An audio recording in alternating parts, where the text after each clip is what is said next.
दोस्तों आज अपन एक कॉन्सेप्ट पढ़ने वाले, ये भी कॉस्ट अकाउंटिंग का के ही बुक का है, जो कि बीकॉम एमकॉम दोनों के लिए इम्पोर्टेंट है।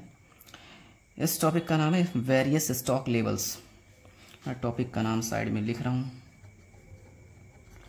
वेरियस स्टॉक लेवल्स, है ना।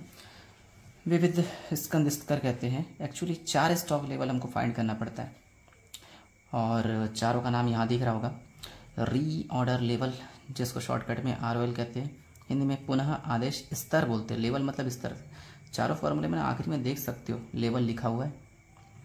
तो हमको हर चीज़ में री मतलब कुछ स्तर फाइंड करने बोलेगा। स्तर मतलब लेवल, एक तरह का लिमिट बोल सकते हैं। तो पहला है री ऑर्डर लेवल, दूसरा है मैक्सिमम स्टॉक लेवल, तीसरा है मिनिमम स्टॉक लेवल और चौथा है एवरेज स्टॉक लेवल।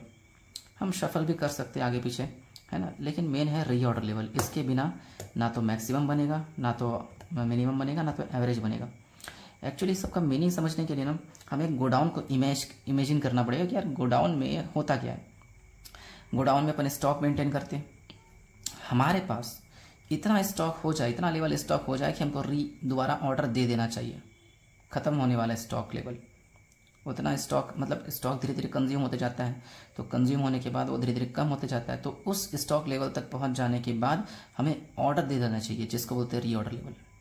फिर मैक्सिमम स्टॉक लेवल का मतलब होता है हम कितना स्टॉक का लेवल मैक्सिमम मेंटेन कर सकते हैं अपने गोडाउन में एट ए टाइम, मैक्सिमम। और मिनिमम मतलब मिनिमम कितना रखना चाहिए, कितना स्टॉक लेवल मिनिमम होना चाहिए। और एवरेज मतलब इन दोनों के बीच का। हालांकि एवरेज निकाल के और भी तरीके हैं, है ना। एक तरीका मैं यहाँ अलग से बताने वाला हूँ। जो भी है, इन चारों को शॉर्टकट में डेफिनेशन बस यही दिया जा सकता है। री ऑर्डर लेवल कैलकुलेट करने का फॉर्मूला होता है maximum lead time into maximum consumption. वैसे पहले कंजम्पशन के बारे में बात करते हैं। कंजम्पशन को कई लोग यूजेस भी कहते हैं, यूजेस, फिर नीड भी कहते हैं, है ना। जो भी है, मैक्सिमम अपन कितना कंज्यूम कर लेते हैं, है ना। और मैक्सिमम लीड टाइम का मतलब होता है डिलीवरी पीरियड, हिंदी में सुपुर्दी की अवधि कहते हैं। जब हम कहीं ऑर्डर देते हैं सामान मंगवाने के लिए, गुड्स वगैरह मंगवाने के लिए, तो ऑर्डर वहाँ से यहाँ तक मैक्सिमम कितने टाइम में पहुँच जाएगा, उसको बोलते हैं मैक्सिमम लीड टाइम। हिंदी में सुपुर्दी अवधि, इंग्लिश में डिलीवरी पीरियड, किसी किसी क्वेश्चन में लीड टाइम भी लिखा रहेगा। तो मैक्सिमम से मैक्सिमम मल्टीप्लाई करेंगे, ROL आ जाएगा। फिर आता है मैक्सिमम स्टॉक लेवल। इसका फॉर्मूला भी बहुत आसान है। ये जो पहला फॉर्मूला था री ऑर्डर लेवल, ROL बोलते हैं शॉर्टकट में उसको। ROL को यहाँ वैल्यू रखेंगे minus minimum lead time into minimum consumption. जैसे यहाँ पे maximum lead time into maximum consumption था ROL वाले में, वैसे ही हम minimum lead time into minimum consumption को मल्टीप्लाई कर देंगे और साइड में प्लस EOQ। अब ये EOQ है क्या चीज़? EOQ को इकोनॉमिक ऑर्डर क्वांटिटी कहते हैं या फिर बेस्ट ऑर्डर साइज कह सकते हो, ठीक है। या फिर कहीं कहीं पर इसका री ऑर्डर क्वांटिटी भी लिखा रहता है। ध्यान रखना, मैंने कहा री ऑर्डर क्वांटिटी और यहाँ री ऑर्डर लेवल, दोनों अलग अलग चीज़ें। री ऑर्डर क्वांटिटी क्वेश्चन में दिया रहेगा, री ऑर्डर लेवल हमको फाइंड करना पड़ता है। उसके बाद मिनिमम स्टॉक लेवल, ये भी बहुत आसान है। पहला जो फॉर्मूला लगाए थे ROL, उसका वैल्यू यहाँ रखना है minus average lead time into average consumption. देखो पहला ROL था, उसमें मिनिमम और मिनिमम चाहिए था लीड टाइम और कंजम्पशन का। मैक्सिमम था, उसके अंदर मिनिमम और मिनिमम चाहिए था। और मिनिमम के अंदर एवरेज और एवरेज चाहिए, ठीक है। थोड़ा कंफ्यूजिंग होता है, लेकिन बनाते बनाते याद हो जाएगा। फिर चौथा फॉर्मूला है average stock level. Average stock level का सिंपल से एक फॉर्मूला है, यहाँ गौर से देखना, मिनिमम स्टॉक लेवल लिखा है। मतलब जो थर्ड फॉर्मूला है मिनिमम स्टॉक लेवल, इसका जो आंसर आएगा उसको यहाँ रखेंगे प्लस EOQ का आधा, डिवाइड बाई 2 कर दियो मतलब आधा। इतना कैलकुलेट करेंगे, चारों चीज़ कैलकुलेट कर सकते हैं, बहुत ही आसान है। तो इसके क्वेश्चंस देखेंगे, सॉल्व कैसे करते हैं, इसी फॉर्मेट के अंदर बताने वाला हूँ कैसे कैसे सॉल्व करना है, कैसे प्रेजेंट करना है। तो मैं एक बुक से क्वेश्चन निकाल लेता हूँ। हाँ, ये रहा क्वेश्चन। मैं एक्चुअली क्वेश्चन नंबर 2 बनाने वाला हूँ। मेरे पास ये पुराना बुक है, उससे सॉल्व कर रहा हूँ। ML अग्रवाल की बुक है, मार्केट में इजीली मिल जाता है। हाँ, तो इस क्वेश्चन को मैं हिंदी में पढ़ रहा हूँ ताकि हिंदी मीडियम इंग्लिश मीडियम दोनों को अच्छे समझ में आ जाए। निम्नलिखित सूचना से गणना कीजिए। क्या क्या निकालना है? 105 के संबंध में पुनः आदेश स्तर, इंग्लिश में देखेंगे तो पर री ऑर्डर लेवल लिखा हुआ है। अधिकतम स्तर, जिसको बोलते हैं मैक्सिमम लेवल, न्यूनतम स्तर मिनिमम लेवल, और औसत स्टॉक स्तर, जिसको बोलते हैं एवरेज स्टॉक लेवल। मतलब ये जो चारों फॉर्मूला था, ये चारों का रिक्वायरमेंट है इस क्वेश्चन में, इसीलिए इस क्वेश्चन को पकड़ा हूँ मैं। पहले क्वेश्चन में वापस आते हैं। क्वेश्चन में इन्फॉर्मेशन क्या क्या दिया है। सबसे पहले दिया पुनः आदेश मात्रा, इंग्लिश में लिखा है रीऑर्डर क्वांटिटी 3600 यूनिट। तो रीऑर्डर क्वांटिटी का मतलब होता है इकोनॉमिक ऑर्डर क्वांटिटी, देख सकते हो मैक्सिमम स्टॉक लेवल में यूज़ होता है। उसके बाद आगे दिया, मैं इंग्लिश पढ़ रहा हूँ ना। रीऑर्डर पीरियड का मतलब होता है डिलीवरी पीरियड या फिर लीड टाइम। 6 to 9 वीक्स लिखा है, मतलब कम वाला 6 है तो मिनिमम लीड टाइम बोलेंगे, ज़्यादा वाला 9 है तो मैक्सिमम लीड टाइम बोलेंगे, और इन दोनों के बीच का जो अमाउंट होगा उसको एवरेज बोलेंगे। अब एवरेज कैसे कैलकुलेट करना है उसके लिए भी आसान तरीका है, जब लिख के बता दूंगा मैं। फिर आगे दिया है कुछ और, नॉर्मल यूजेस, नॉर्मल को एवरेज बोला जाता है, और यूजेस मतलब कंजम्पशन। एवरेज कंजम्पशन कहीं कहीं पर काम आता है, देख सकते हो। एवरेज यूजेस है मतलब एवरेज कंजम्पशन है। फिर लिखा है मैक्सिमम कंजम्पशन और मिनिमम कंजम्पशन। मैक्सिमम दिया 675, मिनिमम 225। इससे हमको ये चारों फार्मूला कैलकुलेट करना है। वैसे मैं क्वेश्चन का स्क्रीनशॉट अपलोड कर दूंगा, है ना। पहले क्वेश्चन को प्रेजेंट कैसे करना है उसके बारे में कुछ जान लेते हैं। जब भी कोई क्वेश्चन आएगा हमको मैक्सिमम 7 चीज़ चाहिए रहता है। सबसे पहले तो EOQ, और EOQ क्वेश्चन में दिया रहता है। इस क्वेश्चन में EOQ दिया है 3600 यूनिट। उसके बाद अपन कंजम्पशन लिख लेते हैं। वैसे कंजम्पशन में भी 3 चीज़ चाहिए रहता है, एक मिनिमम, एक मैक्सिमम और एक एवरेज। ये तीनों क्वेश्चन में दिया हुआ है।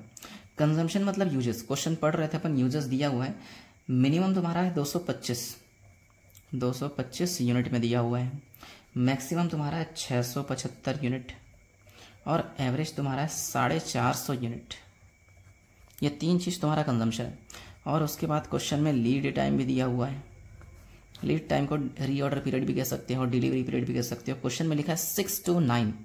तो इसके अंदर जैसे कंजम्पशन में 3 चीज़ लिखे थे, यहाँ भी अपन 3 चीज़ लिख लेंगे। पहले मिनिमम, फिर मैक्सिमम और फिर एवरेज। मिनिमम बोल रहा है 6 वीक, मैक्सिमम बोल रहा है 9 वीक, और एवरेज कैसे निकालेंगे इन दोनों के बीच का। वैसे अंदाजे में देखने से लगता है इन दोनों के बीच में 7.5 आएगा, लेकिन कैलकुलेट करने का तरीका होता है 6 + 9/2। मिनिमम मैक्सिमम को ऐड करके 2 से डिवाइड करना है एवरेज। वैसे भी 2 डिजिट है तो 2 से डिवाइड करते हैं, सबको कॉमन पता होगा, इसको एवरेज बोलते हैं। आएगा 7.5 वीक, बीच में पॉइंट है, ठीक है। ये 7 चीज़ हमको हर क्वेश्चन में चाहिए रहता है। तो कोई भी फॉर्मूला पूछे हम कैलकुलेट कर सकते हैं। एक तो EOQ या फिर रीऑर्डर क्वांटिटी या फिर इकोनॉमिक, सिर्फ ऑर्डर क्वांटिटी बोलेंगे तो भी चलेगा। कंजम्पशन का मिनिमम वाला, कंजम्पशन का मैक्सिमम वाला, कंजम्पशन का एवरेज वाला। उसी तरह ये है ना, minimum lead time, maximum lead time, average lead time. ये 7 चीज़ अगर क्वेश्चन में मिल जाए तो हर चीज़ सॉल्व कर सकते हैं।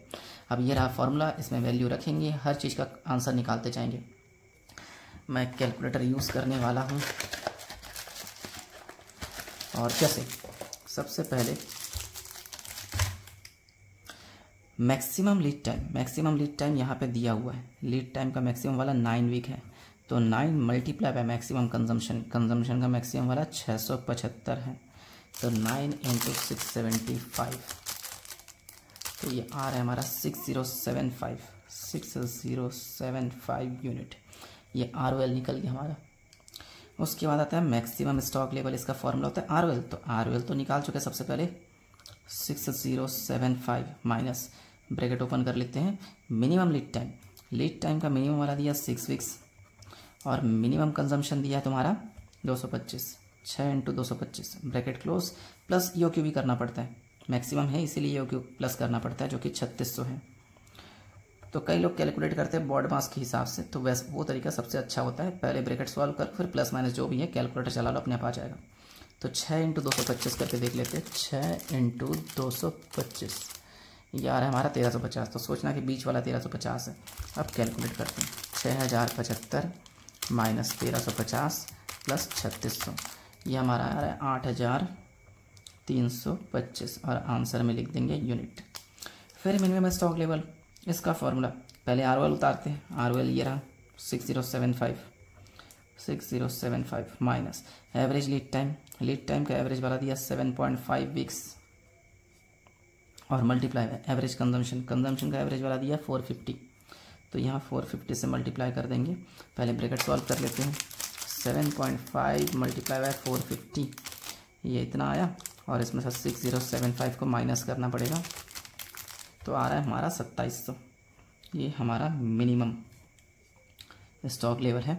और एवरेज स्टॉक लेवल कैलकुलेट करने के लिए जो मिनिमम का आंसर आया था उसको छापना पड़ता है। आंसर 2700 आया था, 2700 लिख दिए, प्लस EOQ अपॉन 2, और EOQ क्वेश्चन में 3600 था, तो 3600 अपॉन 2, तो 36 का आधा 18 होता है। 27 प्लस 18, 2700 प्लस 1800, मैंने 800 जोड़ा, 1000 और 4500, तो इसका आंसर आएगा 4500 यूनिट। ये रहा सॉल्यूशन। वैसे और भी लेवल होते हैं, एक डेंजर लेवल भी होता है, खैर उसके बारे में बुक में कोई कॉन्सेप्ट दिया नहीं है और वो सब एग्ज़ाम में आता भी नहीं है, जो भी है। तो अगर स्टॉक लेवल वाले क्वेश्चन आते हैं तो ये है। हाँ, इसी में एक और क्वेश्चन है, इसी वैरायटी में और एक क्वेश्चन है जिसमें 2 मटेरियल दिया रहता है, दोनों का कैलकुलेट करना पड़ता है। सेम प्रोसीजर, कुछ अलग नहीं है। फॉर्मूला लिखो, ए और बी दोनों का कैलकुलेट करो। इसका भी फॉर्मूला लिखो, ए और बी दोनों का कैलकुलेट करो। सारा इन्फॉर्मेशन ए और बी के नाम से साइड साइड में लिख ले रहा हूँ। तो प्रेजेंटेशन इसी तरीके से करना पड़ेगा, कोई और ऑप्शन नहीं है हमारे पास। फॉर्मूला हो सकता है बुक वगैरह में अलग दिया हो, लेकिन मैंने ईजी वे में बताया है। बुक में अलग फार्मूला दिया है, ये तरीका अलग है, लेकिन ईजी है, तो इसको ग्रिप करोगे तो ज़्यादा आसानी होगा, एग्जाम में याद भी रहेगा ये सब चीज़। और जब इसको सॉल्व करने बैठते हो, कोई भी डाउट होता है तो मुझे पूछ लिया करो, कॉल या मैसेज कर लिया करो।